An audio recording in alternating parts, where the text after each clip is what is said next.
Hi friends, this is Bhavani. நம்ம எல்லார்கிட்டேயும் திறமை இருக்கும். அதாவது எல்லார்கிட்டேயும் ஏதாவது ஒரு திறமை நிச்சயமாக அவங்களுக்குள்ளே இருக்கும், ஒளிஞ்சிருக்கும். அதை அவங்க தான் கண்டுபிடிக்கணும், கரெக்டாக? ஆனால் அந்த திறமை, ஆசை, கனவு எல்லாமே என்ன பண்ணுவாங்கன்னா அவங்க மனசுக்குள்ளேயே நினச்சிட்டு இருப்பாங்க. பட் அதை செயல்படுத்த ஒரு உணர்ச்சி ரொம்பவே கட்டுப்படுத்தும் அவங்கள. என்ன அப்படின்னு பார்த்தா நம்மக்கிட்ட இருக்கிற அந்த கூச்ச உணர்வு தான்.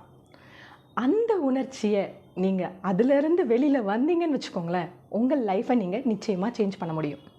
நம்ம நிறைய பேர் செய்கிற மிகப்பெரிய தவறு, பேசணும்.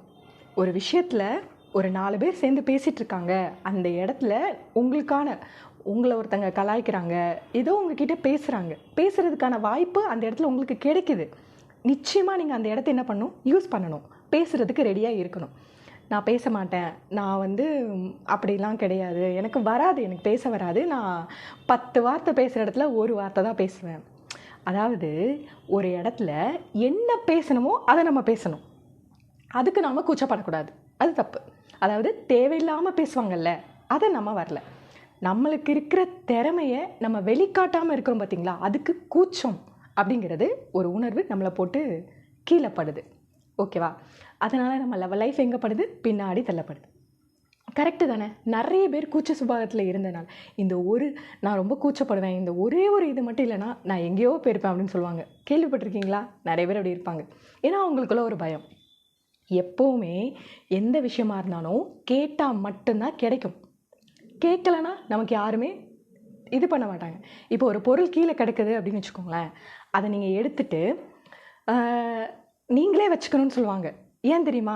இந்த பொருள் யாருக்கு அப்படின்னு கேட்டிங்க அப்படின்னு வச்சுக்கோங்களேன், அந்த பொருள் இல்லாதவங்களும் இது எனக்கு தான் அப்படின்னு சொல்லிட்டு வாங்கிட்டு போயிடுவாங்க. அந்த பொருள் யாரதோ அவங்க அதே இடத்துக்கு மறுபடியும் அதை தேடுவாங்க, தொலைச்ச இடத்துல தேடுவாங்க. ஸோ நம்ம தேடினாதான் கிடைக்கும். நம்ம ஒரு விஷயத்த கரெக்டாக பண்ணணும்னா அந்த கூச்சம் அப்படிங்கிற விஷயம் நமக்கு இருக்கக்கூடாது. இப்போ ஒரு பையன், ஓகேவா, அவன் சூப்பராக பாட்டு பாடுவான், நல்லா பாட்டு பாட தெரியும். ஆனால் அவன் எங்கேருந்து பாடணும், எந்த இடத்துக்கு அவன் வெளியில் போகணுமோ அது மூலமாக அவன் பாடணும், கரெக்டாக? நல்லா பாட்டு பாட தெரியும், நான் சூப்பராக பாடுவேன்னு சொல்லிட்டு சுற்றி இருக்கிற லைட் எல்லாத்தையும் ஆஃப் பண்ணிவிட்டு அவன் பாட்டுக்கு ஒரு 4 செவத்துக்குள்ளேருந்து பாடுறான்னா யாருக்கு தெரியும் அவனோட திறமை எப்படி வெளிப்படும்? நான் வெளியில் பாடுறதுக்கு கூச்சப்படுவேன் அப்படின்னு சொல்லிட்டு இருந்தாங்கன்னா கஷ்டம் தானே? நம்மளோட திறமையை நம்ம என்ன பண்ண முடியாது, வெளியே கொண்டு வர முடியாது. அப்போது ஸ்கூல் டேஸில் அவன் பாடுறான்னு வச்சுக்கோங்களேன், பாடாத பையன் ஸ்கூல் டேஸில், ஒரு பையனோட உண்மையான ஸ்டோரி, ஸ்கூல் டேஸில் அவன் பாடவே மாட்டாங்க, ஓகேவா? அடுத்தது ஆனால் அவனுக்கு பாடுறதுக்குள்ள திறமை நல்லா இருக்குது. ஒரு நாள் ஒரு ஃபங்க்ஷன், அவனோட ஃப்ரெண்டோட வீட்டில் ஒரு ஃபங்க்ஷன், அப்போவும் அவன் சத்தமாக பாடலை, சும்மா லைட்டாக பாடியிருக்கான். அதில் நிறைய பேர் அவன் சூப்பராக பாடுறான் அப்படின்னு சொல்லிட்டு ஊர்லேயே ரொம்ப புகழ்ந்து பேசப்பட்டான். ஒரு பாட்டு வாத்தியார் அவனுக்கு அதுக்கப்புறம் பாட்டு பயிற்சி கொடுத்து அவன் ஒரு பெரிய பாடகனாக இருக்கான். இது ஒரு ஸ்டோரி, ஓகேவா? இப்போ அவங்க ஸ்டார்டிங்லேருந்தே இனிஷியலேருந்தே அந்த பாட்டை அவங்க பண்ணிகிட்டே இருந்தாங்க அப்படின்னு வச்சுக்கோங்க, ஸ்கூல்லேருந்தே அப்படி பண்ணிகிட்டே இருந்தாங்கன்னா சீக்கிரமாக அவங்களோட திறமை என்ன பண்ணும், வெளிப்படும். அது மூலமாக நெக்ஸ்ட் நம்ம என்ன பண்ணணும் அப்படிங்கிறத யோசிக்கணும். ஆனால் நம்ம பண்ணுறதில்ல. இன்டர்வியூஸ் அப்படி தானே? இன்டர்வியூஸ் நம்ம பேசணும், அட்டன் பண்ணணும், அதை போய் அட்டன் பண்ணுறதுக்கு அந்த இடத்துல போய் நிற்கிறதுக்கு எனக்கு கூச்சமாக இருக்குது. ஒரு இடத்துல 4 பேர் 4 விஷயங்கள் பேசுகிறாங்கன்னா உங்களுக்கான உரிமையை நீங்கள் தைரியமாக பேசுங்க, தப்பில்லை. பேசலைன்னா தான் அந்த இடத்துல உங்களை சுற்றி நிறைய பேர் அவங்க இஷ்டத்துக்கு உங்களுக்கு இவன் இப்படி அப்படின்னு சொல்லிட்டு திணிச்சிட்டு போயிடுவாங்க. பேசணும், அது தப்பில்லை. கூச்சங்கிறது நமக்கு இருக்கவே கூடாது. கேட்டாதான் கிடைக்கும், தேடினா தான். இப்போ நீங்கள் ஒரு இடத்துக்கு வெளியில் போயிருக்கீங்க அப்படின்னு வச்சுக்கோங்களேன், லைக் எக்ஸாம்பிள் எந்த மாதிரி, ஒரு நியூ பிளேஸ், ஓகேவா? ஃபர்ஸ்ட் டைம் ஃப்ளைட்டில் போகிறீங்க அப்படின்னு வச்சுக்கோங்க, இது வரைக்கும் நீங்கள் போனதே இல்லை, ஃபர்ஸ்ட் டைம் ஃப்ளைட்டில் போகிறீங்க. ஸோ அங்கே என்னெல்லாம் இருக்கும், நம்ம நார்மலாக வெளியில் இருக்கிறத விட அங்கே நிறைய விஷயங்கள் டிஃப்ரெண்ட்டாக இருக்கும். அங்கே தரக்கூடிய அந்த ஃபுட்டு, சீட் பெல்ட் பண்ணுறது, ஸோ சீட்டு கொஞ்சம் சாஞ்சிக்கணும், அந்த மாதிரிலாம் இருக்கும்போது உங்களுக்கு லைட்டு சீட்டு அட்ஜஸ்ட் பண்ண தெரியல, எப்படி நம்ம சாஞ்சிக்கணும் அப்படிங்கிறத அட்ஜஸ்ட் பண்ண தெரியல அப்படின்னு வச்சுக்கோங்களேன். தெரியல, கூச்சப்பட்டுட்டு நீங்கள் பக்கத்தில் யார்கிட்டயாச்சும் கேட்காமலே இருக்கீங்க அப்படின்னு வச்சுக்கோங்க, அப்போ கடைசி வரைக்கும் நீங்கள் முதுகு வலியோடு உட்காந்துட்டே தான் வரணும். அதே எனக்கு இது தெரியல, நீங்கள் இது எப்படி பண்ணணும் அப்படின்னு சொல்லிட்டு நீங்கள் கேட்டிங்க அப்படின்னா உடனே சொல்யூஷன் கிடைக்கும். அடுத்து எது ப்ராப்ளம்னாலும் உடனே நம்ம நெக்ஸ்ட்டு பண்ண முடியும். பேசணும், நம்ம கேட்கணும், நம்மளுக்கான இடத்த வந்து நம்ம வந்து யூஸ் பண்ணிக்கணும். வாய்ப்பு அது நமக்கு கிடைக்குது பார்த்தீங்களா? எல்லாருக்கும் அந்த வாய்ப்பு நம்ம கிடைச்சிரும்னு சொல்ல முடியாது. கிடைக்கிற வாய்ப்பை நம்ம யூஸ் பண்ணுறது. நீங்கள் ஒரு இடத்துல நல்லா பேசுகிற தைரியமாக இருந்தீங்கன்னா, இவன் சூப்பராக பண்ணுவான் அப்படிங்கிற ஒரு கான்ஃபிடென்ட் அடுத்தவங்களுக்கும் உங்களை பார்த்தோன்னே வரும். நீ சைலண்ட்டாக அமைதியாகவே இருக்கிறீங்க, எதுவுமே பண்ண மாட்டீங்க அப்படிங்கும்போது அவங்களுக்கு என்னது, இவன் பேசவே மாட்டான், இவன் என்கிட்ட வேலையை கொடுத்தா எப்படி நடக்கும் அப்படிங்கிற ஒரு இது வந்துடும். இந்த கூச்சம் அது நம்ம ஆசை, கனவு எல்லாத்தையும் தூக்கி போட்டுரும். சரியா? அந்த கூச்சம் வந்து அதெல்லாம் தடுக்கிறோம். அது ஒரு நோய் மாதிரி. சரியா? அந்த நோயை உங்கள் பக்கத்தில் தயவு செஞ்சு அண்ட விடாதீங்க. சரியா? அப்துல் கலாம் ஐயா அவரோட ஸ்கூல் லைஃப்பில் அதாவது பேச மாட்டார். இன்றைக்கி ஒரு பெரிய சிறந்த ஆராய்ச்சியாளர் அப்படிங்கிற ஒரு பேரை அவர் வாங்கியிருப்பார். அதே இது இனிஷியலாக தனுஷ் அவங்க சொல்லுவாங்க, என்னை வந்து ஒரு சாதாரண முகம் அப்படின்னு சொல்லிட்டு நிறைய கிண்டல் கேலிகள் இந்த மாதிரிலாம் நிறைய பண்ணியிருக்காங்க, பேசியிருக்காங்க அப்படின்னு சொல்லுவாங்க. ஆனால் அதையெல்லாம் தாண்டி அதுக்கப்புறமா சொல்லுவாங்க, நல்லா இதாக பேசுகிறதுக்கு நான் நிறைய புக்ஸ் படித்தேன், நிறைய விஷயம் கற்றுக்கிட்டேன், நிறைய ப்ராக்டிஸ் பண்ணிக்கிட்டேன். சின்ன விஷயம், சின்ன முயற்சி ஒரு பெரிய வெற்றிக்கு அடிப்படையாக இருக்கும்.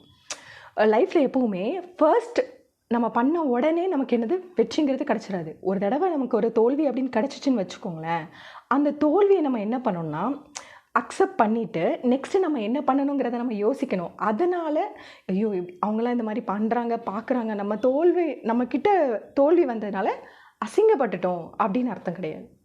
ஓகேவா? அதை நினச்சி நம்ம என்ன பண்ணுவோம், கூச்சப்படுவோம். அதுவும் ஒரு வித கூச்சம்தான். அதே மாதிரி விமர்சனத்துக்கு நம்மளை வந்து ஏதாவது ஒன்று பேசி விமர்சிப்பாங்க. அப்போ அவங்க விமர்சித்தாங்கன்னா நம்ம ஏதாவது ஒரு மாதிரி நினைப்பாங்க அப்படின்னு சொல்லிட்டு நம்ம என்ன பண்ணுவோம், நம்மளோட ஆசைப்பட்ட அந்த விஷயத்தை நம்ம செய்ய மாட்டோம். விமர்சிக்காங்க அப்படிங்கிறது தப்பு. ஓகேவா? அந்த விஷயத்தில் இருங்க. அதே மாதிரி ஒரு விஷயத்தை நீங்கள் பண்ணி அதில் ஏதாவது ஒரு தோல்வி கிடச்சிச்சுனாலும் அதுக்காக நீங்கள் வருத்தப்படக்கூடாது, அதை கூச்சமாக நீங்கள் எடுத்துக்கிடக்கூடாது. சரியா? அதுலேருந்து நீங்கள் கான்ஃபிடென்ட் ஆகிறதுக்கு என்ன பண்ணால், நீங்கள் செய்யக்கூடிய விஷயத்த தினமும் கற்றுக்கணும். கூச்சத்தை தூக்கி போடுங்க. நீ என்ன சொல்கிற, என்னவா இருக்க அப்படிங்கிறத மட்டும் நீங்கள் யோசிங்க. சரியா? மற்றவங்க சொல்கிறது ஐயோ ஏதாவது பேசிடுவாங்கோ, அது நமக்கு வேணாம். சரியா? ஒருவேளை நம்ம பேசுகிற விஷயம் தப்பாக இருக்குமா அப்படின்லாம் நினைக்காதீங்க. ஒரு விஷயத்தை நீங்கள் சொல்ல நினைக்கிறீங்கன்னா அதை முழுசாக கற்றுக்கிட்டு கான்ஃபிடெண்ட்டாக பண்ணுங்கள். அப்புறம் எதுவுமே தப்பு இல்லை. தப்பாக விமர்சித்தாலும் விமர்சிச்சுக்கட்டும். ஓகேவா? நீங்கள் அதுலேருந்து பின்வாங்காதீங்க. ஓகேவா? ஸோ எப்போவுமே எந்த விஷயம் நம்மளை அது வந்து எப்படின்னா, இந்த கூச்சம் அதிகமாக இருக்கிறனால நம்ம லைஃப்பில் என்ன பண்ணிடுவோம், நம்மளோட ஆசை கனவு எதையுமே செய்யாமலே விட்டுருவோம்.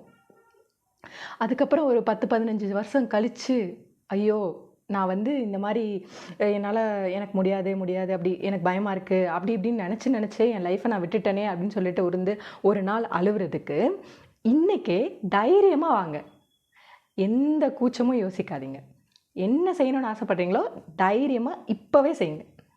நிச்சயமாக அது உங்களுக்கு சக்ஸஸ் தான் வரும். சின்ன சின்ன முயற்சி பெரிய வெற்றி அப்படிங்கிறத மட்டும் மறந்துடாதீங்க. நீங்கள் இப்போது நிறைய பேர் இந்த கூச்சத்துலேருந்து இருக்கீங்க அப்படின்னு வச்சுக்கோங்களேன். அதுலேருந்து வெளியே வர்றதுக்கு ஆனால் வேலைகளை நீங்கள் செய்யுங்க. அதுக்கு ஒன்றுமே இல்லை. அதுக்கு காரணம் நம்ம மனநிலை தான். நம்ம மனசை நம்ம ஸ்ட்ராங்காக வச்சுக்கணும். நம்ம செய்கிற விஷயம் கரெக்டு தான், நமக்கு அது கரெக்டு, நம்மளை சுற்றி இருக்கிற யாரையுமே அது பாதிக்காது. சரியா? அப்படிங்கிற ஒரு கரெக்டான ஒரு மனநிலையில் நீங்கள் ஒரு விஷயத்தை செஞ்சீங்க அப்படின்னா உங்களோட வார்த்தைகளை இந்த உலகம் கேட்கும். ரெடியாக இருக்காங்க. நீங்கள் பேசுகிறத உங்களோட வார்த்தைகளை கேட்குறதுக்கு இந்த உலகம் ரெடியாக இருக்குது அப்படிங்கிறத முழுசாக நம்பிட்டு அந்த வேலையில் இறங்குங்க. நிச்சயமாக வெற்றி கிடைக்கும். மீண்டும் ஒரு அழகான பதிவில் உங்களை நெக்ஸ்ட் வீடியோவில் மீட் பண்ணுறேன். பாய்.